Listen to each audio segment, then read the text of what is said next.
That you can see, I'm sure you are aware that our office has been sealed.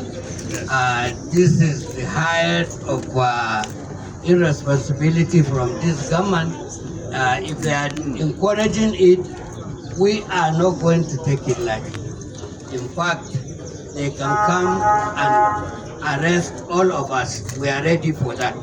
But we condemn this in totality and is the highest sense of irresponsibility, and we will not tolerate it. They are trying to mar democracy, and this is unacceptable.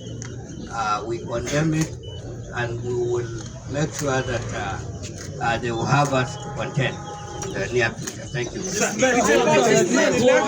Tomorrow, 10 o'clock. Here. Next meeting. It's next meeting. Hold it tomorrow. He said tomorrow.